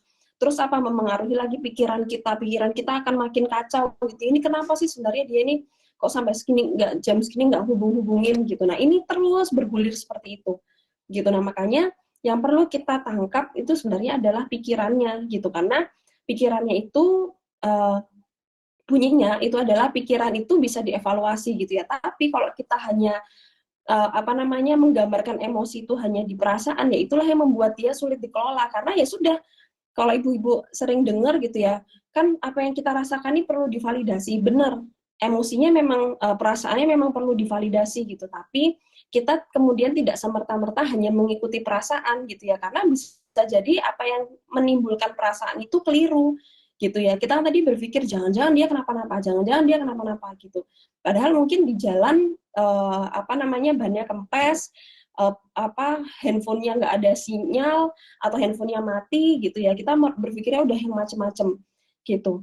Nah, jadi kalau misalnya kita hanya mengikuti perasaan, misalnya nih saya bilang sama Mbak Nay gitu ya, Mbak Nay sedang bilang ke saya bahwa bahwa dia marah gitu ya. Saya nggak bisa bilang, wah kamu jangan marah Mbak Nay gitu. Nggak bisa bilang kayak gitu, karena yang namanya perasaan itu ya cuma bisa kita tangkap, kita validasi. Tapi apa yang bisa mengubah gitu ya, ya kita tanya, Mbak Nay marah kenapa? Apa yang dipikirkan? Gitu. Kenapa kok bisa sampai semarah itu gitu? Apa sih yang sebenarnya mendasari Mbak Nay marah? Itu kan bisa digali gitu ya. Nah, kemudian dari pikiran itu, kalau pemikiran itu kemudian kita klarifikasi gitu ya. Kemudian kalau kita sudah tahu gitu ya bahwa oh bannya kempes gitu ya. Oh, hari ini tuh tiba-tiba dia tadi dapat telepon dari ibunya gitu ya. Makanya dia tiba-tiba harus segera nganterin ibunya kemana gitu. Nah, ketika kita sudah tahu pikiran kita itu terklarifikasi, perasaan kita tuh akan berubah. Itu dia kenapa perilaku kita, keputusan perilaku kita itu jangan semerta-merta hanya mengikuti perasaan, karena kalau cara berpikir kita atau kondisinya berubah gitu, bisa jadi bisa jadi perilaku kita, bisa jadi perasaan kita tuh juga sudah berubah. Tapi kalau kita sudah terlanjur melakukan sesuatu dan misalnya sesuatu yang kita lakukan tuh sudah menyakiti orang lain, itu udah nggak bisa diubah gitu. Makanya kita perlu tenang dulu, nanti akan kita bahas gitu ya. Kita perlu tenang dulu untuk menyadari ini nih sebenarnya apa sih yang kita rasakan, sebenarnya apa sih yang kita pikirkan gitu. Nah, ini perlu kita pahami dulu gitu ya, untuk menyadari sebenarnya apa sih yang sedang terjadi di dalam diri kita saat kita sedang merasakan sebuah emosi gitu. Next, boleh. Nah, ini tadi yang saya katakan gitu ya, bahwa kita perlu untuk mengenali dulu, disadari dulu, diakui dulu gitu ya, bahwa tentang situasinya, tentang pikirannya, tentang perasaannya, tentang fisiknya. Jadi kita perlu kasih jeda dulu, apa yang kita pikirkan gitu ya, atas apa sih yang sebenarnya kita rasakan, apa sih yang sebenarnya sedang terjadi di dalam diri kita, sebelum akhirnya kita tuh ngambil sebuah keputusan perilaku gitu. Karena apa? Karena yang tadi saya bilang gitu ya, kalau misalnya kita hanya mengikuti perasaan, hanya mengikuti amarah misalnya ya, gitu. Nah, saya selalu menyampaikan gitu sama klien-klien saya bahwa amarah atau ketika kita mengikuti tindakan yang meledak-ledak, muaranya tuh cuma ada dua. Kalau nggak malu, menyesal gitu. Karena nanti ketika emosi kita sudah reda gitu, mungkin kita akan berpikir bahwa kenapa ya aku tadi bisa semarah itu. Tapi ya sudah, apa yang kita katakan, apa yang kita lakukan sudah terlanjur mungkin menyakiti orang lain, jadi itu nggak bisa dikembalikan lagi gitu. Makanya sebelum akhirnya muncul jadi sebuah bentuk perilaku, coba tarik nafas dulu gitu ya, kita kenali dulu ini aku sedang kenapa sih. Karena tadi yang saya bilang, marah itu adalah emosi payung luarnya, tapi kita perlu cek dulu di dalamnya gitu ya. Oke, aku cemas karena apa gitu ya, aku takut dia kenapa-napa, aku khawatir dia tuh terjadi apa-apa di jalan gitu ya, aku khawatir dia kenapa. Coba kita sadari dulu apa sih yang sebenarnya kita pikirkan gitu ya, dari perasaan yang terasa ini, dari perasaan yang mendominasi ini gitu. Nah, bahkan biasanya bisa dicek dari reaksi fisik kita gitu ya. Kalau misalnya kita ada orang-orang yang kemudian cemas, itu tangannya jadi dingin gitu ya, tangannya jadi berkeringat gitu. Terus misalnya apalagi misalnya sudah mulai deg-degan gitu ya. Nah, itu kita sadari dulu bahwa ini aku sedang cemas gitu. Kemudian ambil jarak dulu, jangan terburu-buru dulu yang tadi saya katakan untuk memutuskan sebuah perilaku. Atur nafas dulu, di kita muslim gitu ya, baca istighfar gitu ya, minum air dulu. Kalau kita tuh tadinya sedang wirawiri gitu ya, sedang mondar-mandir gitu karena emosi kita yang nggak bisa dikontrol, berarti coba duduk dulu gitu ya. Terus coba berwudu gitu ya, terus kemudian ya lakukan sholat 2 rakaat, mungkin kalau memang kita nggak sudah dalam waktunya sholat gitu. Intinya kita lakukan sesuatu yang bisa mendistrak emosi kita dulu gitu. Baru setelah itu kita mengelola gitu ya. Nah, respon perilakunya itu perlu 2 hal ini gitu ya. Respon perilaku tuh perlu kita tata di 2 hal ini, sehat dan adaptif. Adaptif itu apa? Tidak mengganggu atau melukai orang lain maupun diri sendiri gitu ya. Jadi yang penting nggak melukai orang tapi itu melukai diri kita, ya itu juga tetap nggak adaptif gitu ya. Kemudian sehat ini semuanya gitu ya, baik secara fisik, secara psikis, secara sosial gitu ya. Sosial berarti kita nggak ganggu orang lain tadi itu, dan secara spiritual gitu ya. Jadi artinya ya kita tahu sebagai seorang muslim apa yang mau kita lakukan itu ya perlu sehat secara spiritual juga gitu. Misal nih ada orang yang kemudian karena dia sulit mengelola pikirannya, emosinya gitu ya, kemudian dia minum alkohol. Kan minum alkohol nggak ganggu orang lain juga, kalau jumlahnya sedikit juga itu sebenarnya nggak ngerusak tubuh. Kadang-kadang ada klien yang mengatakan kayak gitu, ya enggak, itu dalam tataran sehat itu dia tidak sehat secara spiritual, dan itu sebenarnya tetap sebuah respon perilaku yang tidak sehat gitu. Makanya respon perilaku itu perlu dijaga dalam dua kondisi ini gitu. Kita menjaga reaksi kita dalam proses adaptif, dalam respon perilaku yang adaptif dan sehat gitu. Dengan cara apa ya? Makanya kita perlu untuk kalau kita bahas ke topik lain, kita perlu latihan untuk skill gitu ya. Skill apa aja yang sebenarnya perlu kita miliki sebagai bentuk respon diri yang sehat. Salah satunya kalau di psikologi itu ada respon yang namanya asertif gitu ya. Boleh nggak aku menyampaikan perasaanku ke orang lain bahwa aku tuh sedang marah? Boleh, tapi dengan cara yang asertif gitu. Asertif itu ya artinya kita mengungkapkan perasaan gitu ya, tapi dengan tidak dengan tetap ini ya responnya adaptif dan sehat itu. Jadi ya gimana cara kita menyampaikan kita marah gitu, bahwa kita menyampaikannya emosinya itu aku tuh sedang marah karena apa gitu. Nah itu bisa banget diatur gitu ya respon perilakunya. Nah, terus ini kan seringkali bahasanya kalau mau memulihkan diri, itu bahasa zaman sekarang yang sering dipakai itu kan healing gitu ya. Kalau sedang capek, sedang penat gitu ya, sedang stres gitu, yaudah healing aja gitu. Nah, ini yang perlu saya tekankan gitu ya, teman-teman, bahwa healing itu tidak sama dengan refreshing atau escaping gitu. Ya, kita boleh jalan-jalan gitu, kita boleh untuk rehat sejenak, ke kafe sebentar gitu. Tapi kalau dalam proses jalan-jalannya kita ke kafenya kita itu kita tidak membahas masalah gitu ya, kita tidak problem fokus, kita nggak menyelesaikan entah ke diri sendiri kah atau dengan pasangan kah gitu, tentang apa sih sebenarnya masalah yang terjadi. Karena kan kalau mungkin dalam pernikahan gitu ya, yang saya temukan di klien-klien kan kalau ada masalah ya udah, kalau misalnya sudah udah nggak terasa, udah baikan, ya udah nggak usah dibahas lagi gitu ya. Ya ntar itu tinggal nunggu aja kapan meledaknya gitu ya. Tapi perlu dibicarakan gitu ya. Kalau misalnya ke liburan itu isinya cuma foto-foto gitu, terus liburan tuh ya isinya ya lihat pemandangan, itu boleh nggak boleh, tapi itu masuknya adalah ke ranah refreshing sama escaping. Tapi itu tidak masuk ke ranah healing gitu ya. Jadi healing itu ya bentuknya, kalau saya tuh selalu nyampaikan ke klien ya, kalau kita bicara tentang healing yang sebenarnya, healing itu justru nggak enak gitu, karena kita harus berhadapan dengan masalah sebenarnya, bukan malah lari gitu. Nah, makanya kita perlu memahami proses-proses pengelolaan ini gitu, untuk menjaga supaya diri kita tuh, jiwa kita tuh tersehat gitu ya. Next, Mbak Nay. Nah, kapan kita butuh cerita gitu ya. Nah, ini adalah poin penting gitu ya. Saat kita kan tadi ya teman-teman, bahwa mengurai perasaan, pikiran, terus perilaku itu kadang-kadang nggak mudah gitu ya. Saya pun juga walaupun saya sudah sering sekali menyampaikan materi ini, apakah saya itu sudah jadi orang yang paling bisa gitu ya mengelola emosi? Nggak juga gitu. Kadang-kadang saya pun juga nggak menyadari bahwa aku tuh tiba-tiba kelepasan gitu ya, marah gitu, kelepasan kelepasan untuk tidak menyadarinya terlebih dahulu. Itu sangat bisa sekali gitu ya, karena itu tadi, karena kita tidak mampu untuk mengurainya. Nah, kadang-kadang memang seperti itu gitu ya, kadang-kadang kita memang nggak mampu untuk mengurai apa yang kita pikirkan, apa yang kita rasakan gitu ya, apa yang kita butuhkan tuh sendirian. Nah, disitulah sebenarnya kita saatnya kita butuh untuk cerita. Apakah harus langsung ke psikolog? Saya katakan enggak gitu ya. Coba cari orang-orang di sekitarnya teman-teman dulu gitu ya, yang bisa jadi wadah untuk mendengarkan gitu. Karena sebenarnya ada klien-klien saya gitu yang kadang mereka kalau cerita, terus mereka nemu insight sendiri gitu ya. Karena apa? Karena dikeluarkan gitu. Kalau biasanya tuh cuma disimpan,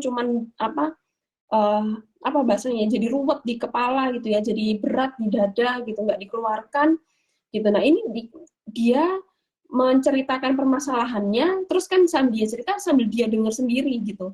Terus tiba-tiba di akhir cerita kami paling saya cuma pantik-pantik doang, misalnya kayak, oh iya kalau misalnya kayak gitu tadi yang sudah Mbak lakukan tuh seperti ini ya gitu. Kadang-kadang dia sudah nemu insight-nya sendiri. Oh iya ya Mbak gitu. Jadi kemarin tuh sebenarnya saya nggak perlu ngomong kayak gitu ya, kayak gitu. Nah misalnya dia akan menemukan insight-insight-nya sendiri gitu. Jadi kadang-kadang cerita itu memang membantu kita gitu. Nah kapan kemudian saya mau melipir dulu ya teman-teman tentang bahasan bahwa kapan kemudian dikatakan itu menjadi sesuatu yang kan itu tadi yang saya bilang di budaya kita kan masih sangat khawatir gitu ya bahwa oh nanti saya nyebarin aib gitu ya. Nah itu kita perlu memetakan dulu ini tujuan kita cerita itu apa. Apakah kita memang mau menjelek-jelekkan, misal nih kalau saya dengan kasus-kasus pernikahan gitu, apakah kita memang mau menjelek-jelekkan suami kita atau pasangan kita atau istrinya dia gitu. Kalau tujuannya itu ya memang itu kemudian tujuannya adalah menyebarkan aib. Tapi kan di sini tujuannya adalah kita cerita karena memang kita perlu menemukan akar permasalahannya apa supaya itu bisa diselesaikan gitu. Jadi kadang-kadang memang itulah butuhnya digali gitu ya, ditanyain lebih lanjut gitu. Jadi kapan kita butuh cerita? Ya, yang pertama ketika kita kesulitan untuk mengetahui aku ini kenapa gitu. Kok marah-marah? Sudah mulai dikeluhkan sama anak, sama suami, mungkin sama temen gitu ya. Kok kamu akhirnya ini jadi gampang diem gitu ya, jadi gampang marah. Nah, itu mungkin sudah saatnya kita butuh untuk justru mengeluarkan unek-unek kita gitu ya. Saat sudah merasa sensitif atau orang di sekitar kita tadi itu mengeluhkan sikap kita, ketika kita sudah sulit mengurai perasaan kita sendirian, ketika kita butuh untuk didengarkan dan dipahami, dan saat merasa butuh untuk terhubung dengan orang lain gitu ya. Nah tadi Mbak Nai sempat cerita gitu ya bahwa teman-teman tuh juga sebenarnya sudah punya wadah di sini gitu ya untuk ditemani oleh fasilitator gitu ya, untuk didengarkan gitu ya ceritanya gitu. Nah itu bisa banget sebenarnya untuk dimanfaatkan gitu. Next Mbak Nai. Nah, ini yang mau saya sampaikan ibu-ibu bahwa stres itu tuh nggak 100% buruk gitu ya. Karena apa? Karena ini berdasarkan penelitiannya gitu ya, berdasarkan penelitian yang dijelaskan di situ bahwa stres yang ini antara pressure, stres, tekanannya dengan performance gitu ya, dengan daya kita gitu ya, bahwa stres yang low itu juga dia menghasilkan performance yang low juga gitu. Jadi artinya kalau kita tuh nggak ada tekanan hidup, kita nggak ada tantangan, itu ya nggak akan ada yang terasah dari diri kita gitu. Nah ketika kita tekanannya itu di moderate gitu ya, kita ngambil sesuatu yang kita senang-senang aja gitu. Kalau yang nggak senang kita hindari gitu ya. Yang kalau misalnya kita nggak suka sama hal itu, udahlah aku nggak mau ngadepin itu, atau aku nggak mau nyoba gitu ya. Aku nggak merasa nggak menguasai, terus akhirnya menghindar gitu. Ya udah kita tetap akan di zona-zona nyaman kita aja gitu ya, kemampuan kita, kapasitas kita ya akan segitu-segitu aja gitu. Nah kalau misalnya kita tekanan kita itu mulai dia menekan kita gitu ya. Kalau di sini ngomongnya kayak stretch gitu ya. Kita mulai dikeluarkan dari zona nyaman kita, apa yang kita nggak mampu gitu. Itu itu sebenarnya meningkatkan, itu mengoptimalkan gitu ya. Sebenarnya daya juang kita, itu mengoptimalkan daya resiliensi kita gitu. Jadi sebenarnya stres itu nggak selalu buruk gitu. Karena stres itu ya kadang-kala ya kita memang perlu untuk diuji untuk mengeluarkan kemampuan kita gitu, untuk mengeluarkan apa sih sebenarnya apa sebenarnya daya di diri kita yang sebenarnya kita belum kenal mungkin gitu. Makanya stres itu nggak 100% buruk gitu. Next Mbak Nai. Nah ini tadi yang disampaikan di awal gitu ya, bahwa yang namanya sehat mental, sehat jiwa itu kita nggak hanya bicara dari ranah psikologis aja, tapi kelima-limanya ini perlu untuk diperhatikan juga gitu ya. Jadi 5 faktor ini itu sebenarnya ini kalau digambar sebenarnya ada 4 gitu ya. Kalau fisik ini bisa dijadikan satu sama biologis.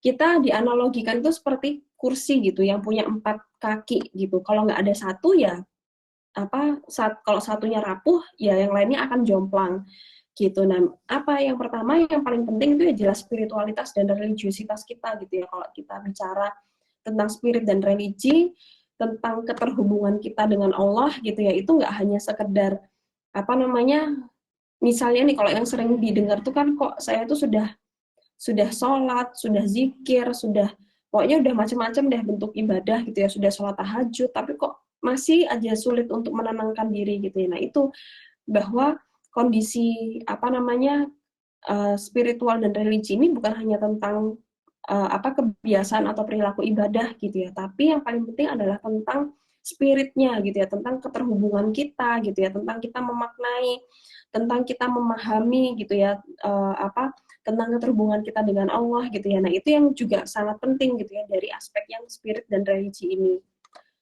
Kemudian fisik gitu, jadi fisik ini coba bayangin teman-teman, kalau misalnya kita flu aja, itu rasanya mau diajak ngomong sama orang itu kan udah malas banget gitu, kepala tuh rasanya celeng-celengan gitu ya, rasanya tuh pusing gitu.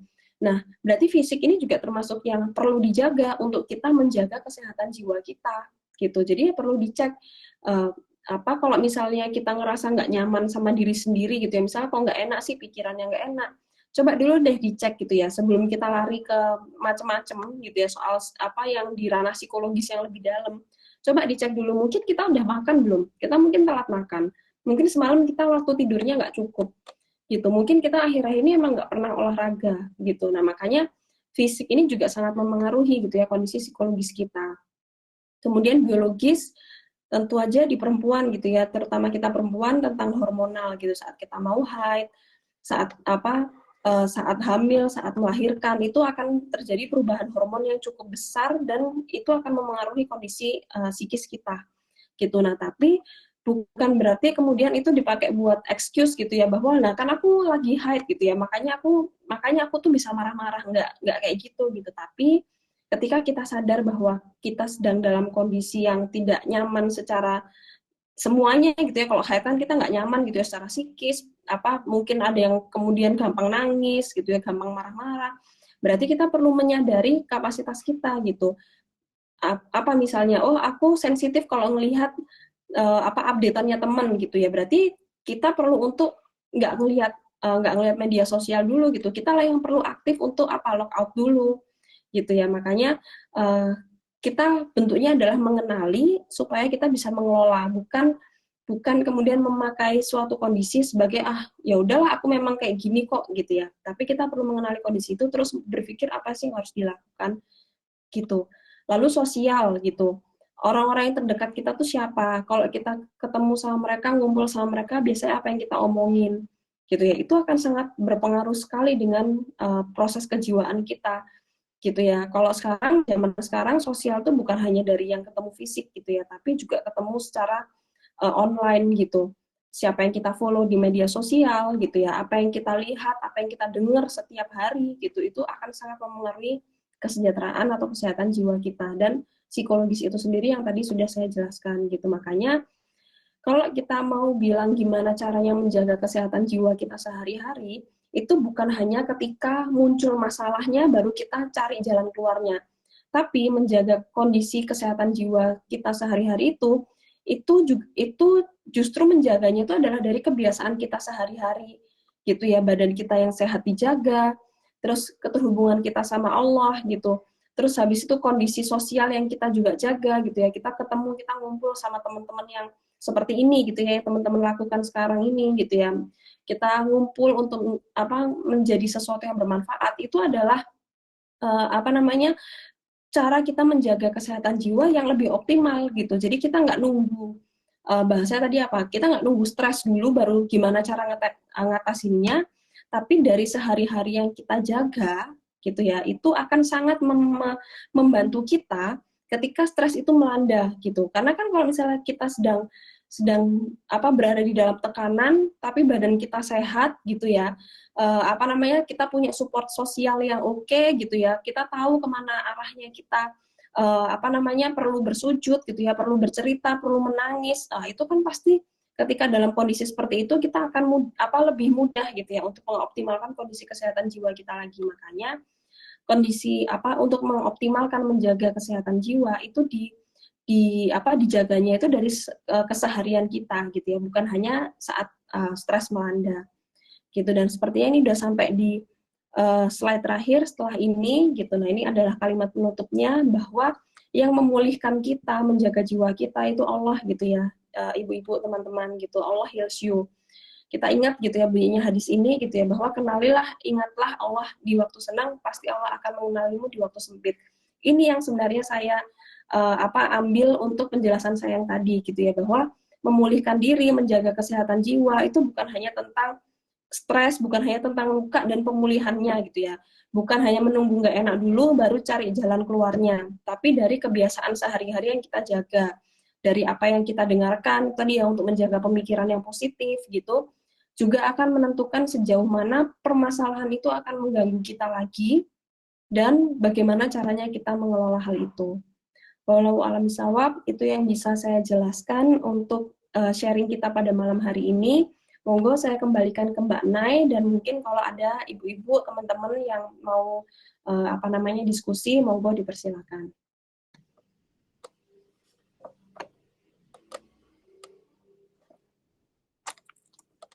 Baik,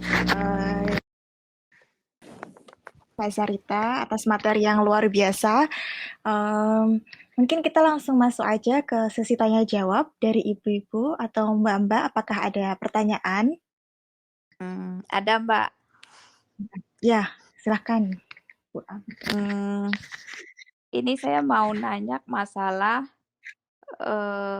misalnya ada seseorang gitu, dia mengalami misalnya kayak ujian hidup gitu, ujian hidup yang mungkin punya masa lalu yang agak keras gitu. Nah, yang dulunya dia punya karakter yang sangat misalnya kepercayaan dirinya bagus, orangnya interpersonal, komunikasinya oke. Jadi memang dari segi personality-nya oke gitu. Nah, jadi setelah mengalami masalah demi masalah, akhirnya dia jadi orang yang tadinya ekstrovert menjadi introvert, nggak percaya diri, gampang emosi dan segala macam gitu. Nah, akhirnya membuat dia bisa dibilang kayak lost identity lah gitu. Lost identity. Nah, jadi pertanyaan saya, yang karakter yang sebelumnya itu, yang tadi saya bilang yang confident segala macamnya itu berubah menjadi yang tidak confident tadi, dan akhirnya membuat dia marah-marah. Nah, itu berapa lama butuh waktu buat dia untuk mengembalikan lagi ke yang semula itu? Itu butuh waktu berapa lama, dan apa kiat-kiat yang harus dilakukan? Apakah memang salah satunya cara hanya dengan pergi ke psikolog? Apa itu satu-satunya cara gitu? Ya, mungkin itu aja. Baik, silakan Mbak Dari Sarita, saya, boleh terima langsung dijawab. kasih. Ya, baik Ibu, terima kasih pertanyaannya.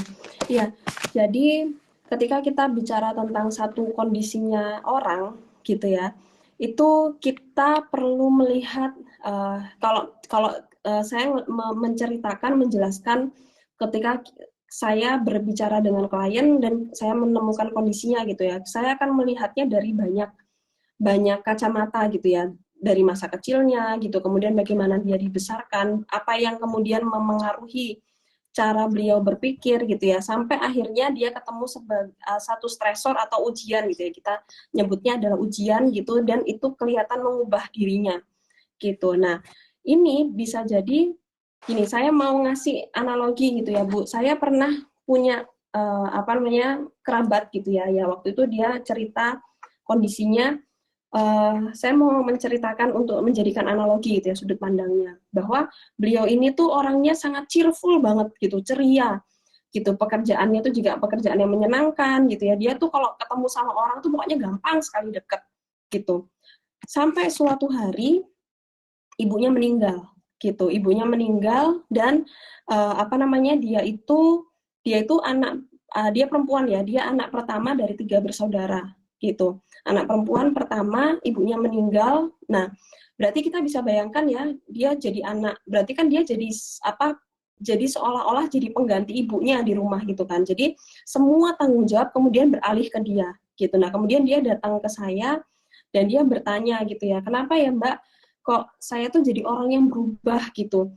Aku tuh jadi gampang nangis gitu ya. Aku tuh jadi orang yang intinya nggak gampang lah buat, intinya dia nggak se-cheerful dulu gitu, dia tuh jadi orang yang pesimis gitu, ngelihat segala sesuatu tuh pokoknya sekarang tuh jadi beda gitu. Pertanyaan saya waktu itu cuma satu gitu ya, ibumu meninggal berapa kali gitu, terus dia jawab 1 kali Mbak, ya barusan kali ini, ya gimana gitu kan, baru sekali ini dia kehilangan ibunya.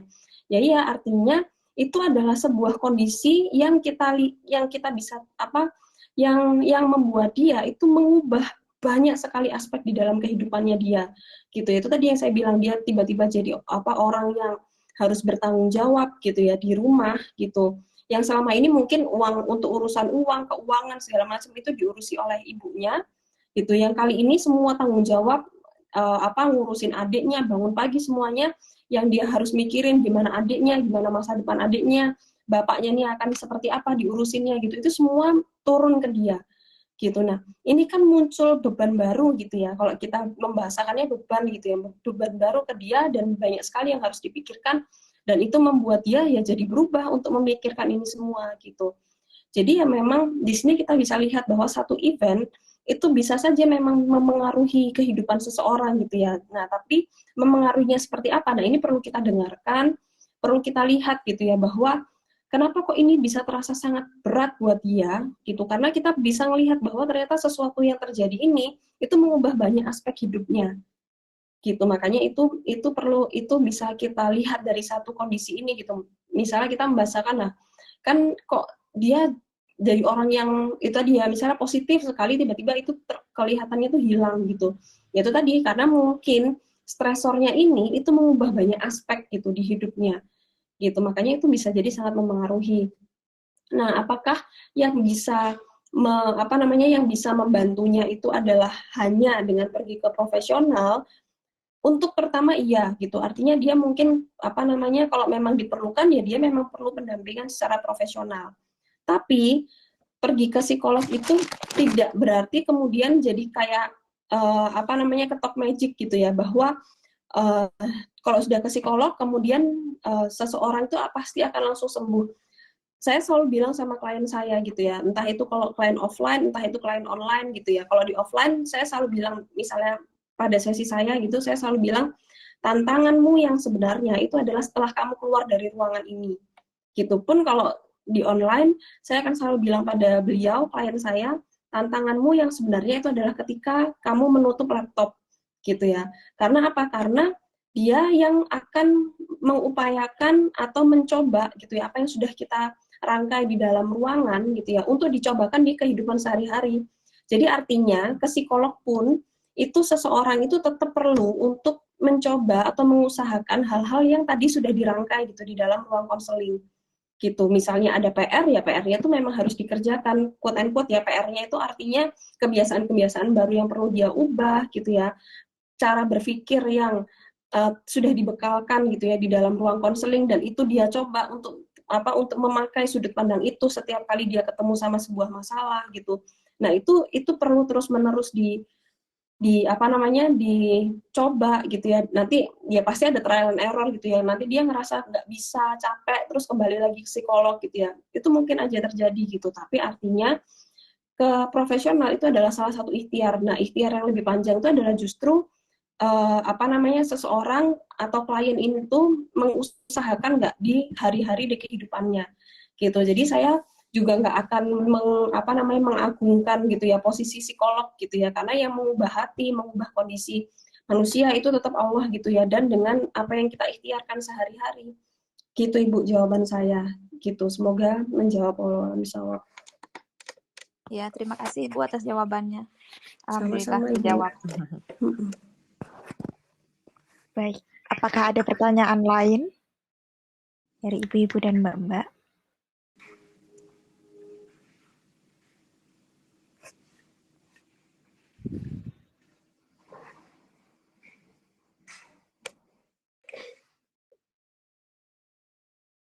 Monggo silakan ibu-ibu, mbak-mbak, mumpung ada ahlinya di sini.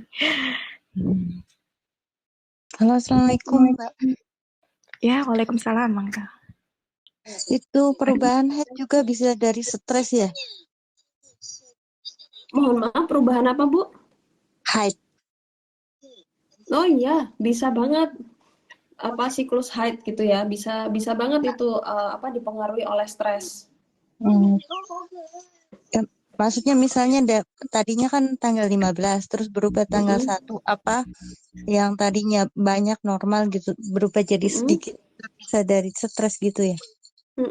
Saya selalu akan bilang stres bisa, tapi itu pasti adalah kondisinya multifaktor. Jadi biasanya kalau saya sama dokter itu perlu dicek dulu gitu ya. Artinya ini sudah terjadi berapa lama gitu. Apakah setiap bulan akhirnya itu tadi yang saya katakan di tulisannya itu kan kata kuncinya itu adalah drastis gitu. Apakah terjadi perubahan yang drastis gitu terus menerus seperti itu?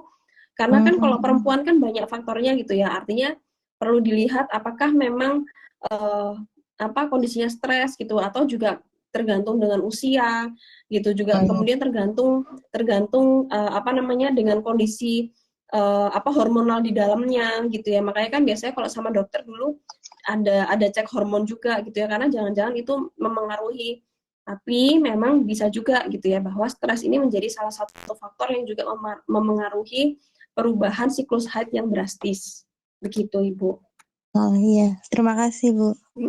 Sama-sama. Assalamualaikum warahmatullahi wabarakatuh. Waalaikumsalam warahmatullahi wabarakatuh. Mungkin satu pertanyaan tentang bercerita tadi ya yang sempat disinggung. Nah itu kira-kira kapan ya mungkin kadang-kadang kita itu mau bercerita itu ragu-ragu gitu karena mungkin nanti dikira kayak kurang iman gitu ya, lemah iman gitu.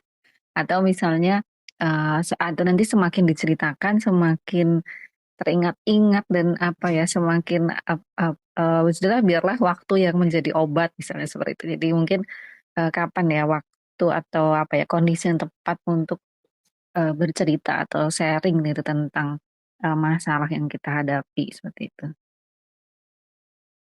Ya, terima kasih Ibu atas pertanyaannya gitu. Jadi seperti yang tadi saya jabarkan tadi ya, saat-saat kapan aja kita tuh sebenarnya sudah butuh atau sudah boleh bercerita gitu ya. Ya itu tadi misalnya saat kita sudah kesulitan mengurai, kita tuh sudah nggak bisa mengelola emosi kita sendiri gitu ya, sudah sangat sensitif kayak gitu. Nah, tapi itu dia yang saya sampaikan, bahwa saya juga menekankan ketika kita bercerita itu juga kita perlu memilih seseorang yang tepat gitu ya, memilih seseorang yang bisa kita percaya, memilih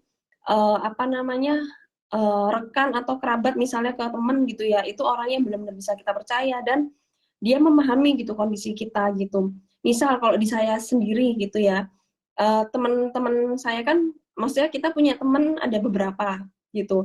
Saya pun kadang memilih, ketika saya mau menceritakan perihal keuangan, saya akan memilih bercerita sama teman saya yang A gitu. Ketika saya bercerita tentang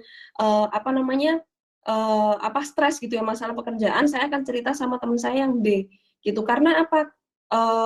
Karena saya memahami bahwa orang-orang ini itu punya sudut pandang yang memang mumpuni gitu ya untuk memberikan advice atau untuk memberikan masukan gitu. Makanya ketika kita bicara soal bukan hanya dari kita aja gitu ya, tapi kita juga perlu melihat ini orang ini siapa yang mau kita ajak omong gitu. Nah, kalau Ibu pergi ke profesional gitu atau fasilitator yang memang dia sudah pernah dibekali gitu ya dengan keterampilan konseling gitu, itu kita nggak perlu khawatir gitu. Kadang-kadang misal nih klien saya tuh juga ada yang khawatir gitu ya, misalnya nanti aku kalau di psikolog mau cerita apa gitu, itu jangan khawatir, nanti di ruang konseling itu psikolog itu insya Allah sudah punya kemampuan gitu ya untuk memantik gitu, artinya apapun yang mau diceritakan, mau dari mana duluan gitu kan. Kadang kalau di ruang konseling tuh sering kali saya menemukan klien saya tuh bicara, Mbak saya bingung Mbak tapi ini panjang nggak apa-apa ya Mbak gitu,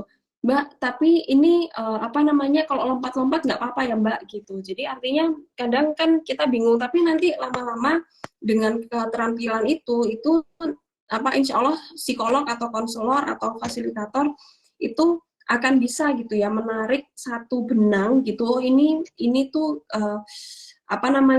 rangkaian ceritanya seperti apa sih gitu, walaupun lompat-lompat gitu. Nanti ada keterampilan klarifikasi, ada macam-macam gitu ya untuk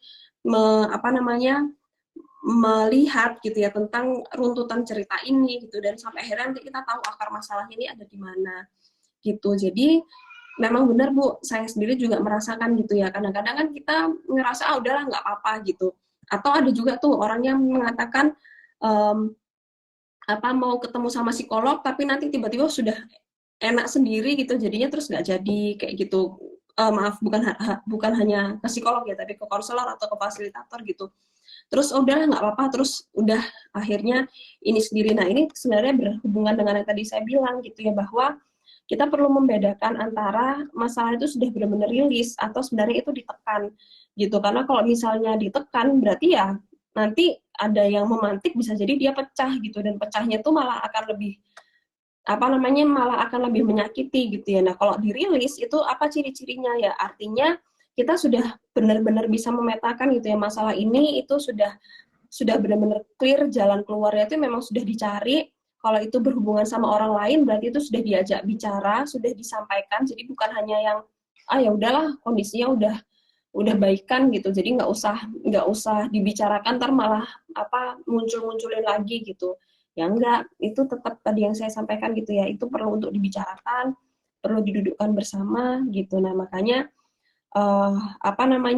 kita tuh perlu, memang prosesnya perlu mengenali gitu ya, ini tuh sebenarnya kenapa sih kita nggak mau cerita, apakah karena sudah selesai atau ya itu tadi ada kekhawatiran misalnya kayak tadi ya, kemudian kita jadinya dianggap aku kalau cerita nanti dianggap kurang iman gitu, aku nanti kalau cerita bingung mau cerita dari mana. Nah itu kekhawatirannya itu bisa diurai dulu gitu, dan baru ya itu berarti kita perlu mengakui gitu ya, bahwa ya ternyata aku ini butuh gitu ya untuk ketemu sama seseorang gitu, orang dewasa gitu ya, karena kadang mungkin ada ibu-ibu yang berkutatnya setiap hari sama anak kecil gitu ya, sama anak-anaknya gitu. Kadang-kadang klien-klien saya juga bilang gitu, rasanya saya tuh butuh orang dewasa untuk diajak bicara gitu. Nah itu jadi memang perlu dikenali, dan jangan khawatir Bu kalau ketemunya sama orang-orang yang memang sudah punya keterampilan konseling gitu ya, insya Allah nanti itu akan bisa gitu untuk dipandu gitu, apa aja sih yang perlu diceritakan dan apa aja sih yang dibutuhkan gitu ya untuk melihat permasalahannya itu dengan lebih utuh. Begitu Ibu, apakah menjawab?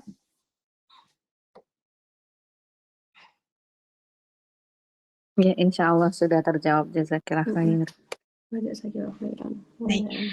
Mungkin ini pertanyaan terakhir ya Mbak Sarita, ada yang melalui chat dari Ibu Afa.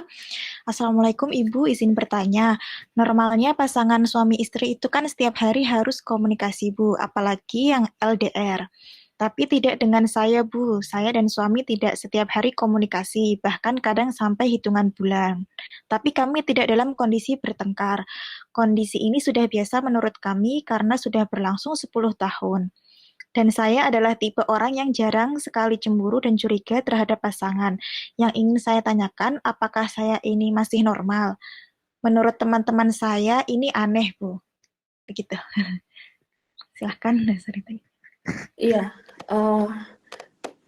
gini, di awal saya akan menyampaikan dulu bahwa ya kalau nggak ada masalah nggak perlu dicari-cari gitu ya sebenarnya gitu. Tapi artinya ya kita perlu melihat dulu gitu kan, kadang patokannya seseorang itu nggak bisa berlaku di kita gitu ya. Misalnya nih ada orang yang bilang, oh kalau mau makan sayur asem tuh ya enaknya lauknya pindang gitu ya. Itu di orang gitu. Kalau di saya enggak, saya makan sayur asem pakai telur ceplok juga enak-enak aja, bisa jadi kan gitu. Ada orang yang bilang, oh katanya kalau suami istri itu setiap hari ya harus komunikasi gitu ya. Kalau diharuskan kayak gitu, saya khawatirnya malah jadi bikin tertekan gitu ya, bahwa pokoknya harus gitu ya. Intinya diusahakan gini, yang saya tekankan tuh adalah komunikasi itu yang penting itu kualitasnya juga jangan terlupakan gitu ya. Kuantitas penting gitu, tapi jangan juga kuantitas itu menjadi hal yang kemudian dipaksakan gitu ya. Pokoknya kita harus komunikasi, pokoknya caranya tuh harus seperti ini. Oh, karena katanya teori itu kayak gini. Enggak, itu tuh butuh untuk dicari kenyamanannya antara kita dan pasangan sendiri gitu. Itu yang pertama mau saya sampaikan. Jadi nggak perlu terlalu khawatir, oh kalau nggak setiap hari tuh jangan-jangan pernikahanku ini nggak sehat gitu ya, karena di teori ada yang ngomong kayak gitu. Enggak. Kita memahamkan aja sih, yang penting kita masih menjaga keterbukaan gitu ya. Kalau misalnya kita bicara tuh juga sebenarnya nggak ada yang ditutupin gitu. Kalau kita ketemu itu kita bisa ngomongin apapun gitu ya. Kita bisa cerita banyak sama pasangan gitu ya. Intinya nggak ada yang terasa tersekat gitulah ya untuk kita tuh terbuka gitu. Nah, itu yang menurut saya lebih butuh disadarin gitu. Kalau misalnya memang karena sudah ada kepercayaan gitu dan kita fine-fine aja gitu ya, menurut saya nggak perlu dicari-cari permasalahannya, hanya saja gitu kan ya, kita kan punya lagi-lagi kita punya batasan syariat ya gitu. Jadi artinya sejauh mana gitu ya suami itu sebenarnya butuh untuk bahasanya dilayani gitu. Kemudian perempuan ini butuh untuk secara batinnya itu juga disayang kayak gitu. Nah, itu juga jangan lupa gitu, karena ya kalau itu yang sudah bicara adalah syariat, sebenarnya itu kita butuhkan gitu ya. Jadi bukan hanya berdasar teori aja gitu. Nah, itu yang sebenarnya perlu lebih kita lihat sih Bu. Jadi nggak perlu yang sampai mengkhawatirkan apa kata orang, selama kita memang tahu itu tadi yang saya bilang gitu ya, bahwa ada keterbukaan secara syariat semuanya itu dipenuhi ya, artinya nafkah batin gitu ya, kasih sayang itu tetap dipenuhi ya. Komunikasi nggak setiap hari itu menurut saya bukan hal yang perlu dijadikan masalah gitu ya. Kalau malah akhirnya bikin kita tertekan gitu ya, wah aku nggak komunikasi setiap hari berarti jangan-jangan pernikahanku nggak sehat nih. Enggak, yang penting ada keterbukaan, kita bisa saling komunikasi, kita tuh bisa cerita apapun sama pasangan gitu ya, secara pelayanan batinnya, pelayanan lahiriahnya itu tetap terpenuhi gitu ya. Nah, itu menurut saya nggak ada masalah sih begitu. Nah, itu yang bisa menjawab pada akhirnya ibu dan suami gitu ya, tentang ini sebenarnya kita oke nggak sih kalau dilihat dari yang tadi saya jelaskan gitu. Misal Baik, semoga menjawab ya Ibu Alfa. Oke, mungkin kita cukupkan sekian sesi tanya jawab pada malam hari ini. Sebelum kita tutup, silahkan mungkin dari Mbak Sarita ada closing statement.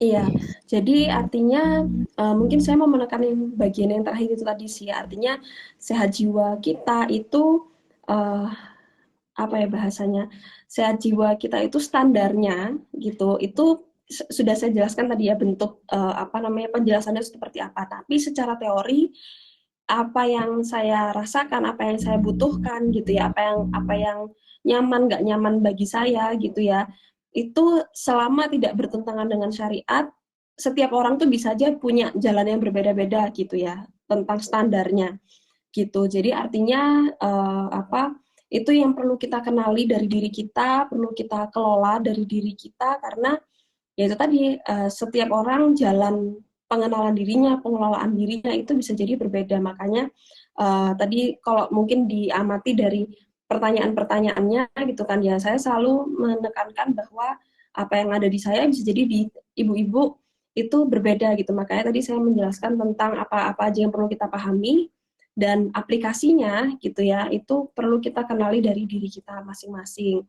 Wallahu a'lam bishawab. Ibu-ibu terima kasih, mbak-mbak gitu ya, teman-teman semua. Saya sudah dikasih ruang untuk belajar lagi, untuk sharing gitu ya. Semoga apa yang saya bagikan ini ada sesuatu yang bisa diambil gitu. Yang paling penting semoga Allah ridho dengan aktivitas kita malam hari ini gitu. Mohon maaf kalau ada salah dan kurangnya dari apa yang saya sampaikan. Insya Allah kita bisa bersilaturahmi lagi dalam kesempatan yang lainnya. Saya tutup dulu untuk diri saya sendiri. Wassalamualaikum warahmatullahi wabarakatuh. Saya kembalikan Mbak. Baik, jazakillah khair kepada Mbak Sarita atas sharing ilmu yang luar biasa. Mudah-mudahan bermanfaat untuk kita semua. Sekaligus di sini saya mengingatkan gitu kepada ibu-ibu dan mbak-mbak semua, tadi sudah sedikit disinggung oleh Mbak Sarita gitu ya, kalau di Salimah Taiwan ini ada namanya Salimah mendengar gitu. Jadi ibu-ibu dan mbak-mbak apabila mungkin butuh teman gitu ya untuk curhat, untuk didengarkan gitu ceritanya, atau mungkin pengen konsultasi kesehatan atau finansial gitu, nah itu nanti bisa gitu lewat Salimah mendengar gitu, yang infonya insya Allah akan di-share secara detail selanjutnya gitu nanti. Baik, mungkin kita cukupkan Sabila kita pada malam hari ini. Mari kita akhiri dengan hamdalah dan doa kafaratul majlis.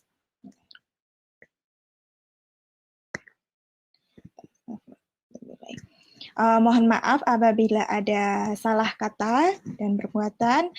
Saya tutup. Wassalamualaikum warahmatullahi wabarakatuh. Waalaikumsalam Waalaikumsalam warahmatullahi warahmatullahi wabarakatuh. wabarakatuh. Terima kasih Bu Dokter.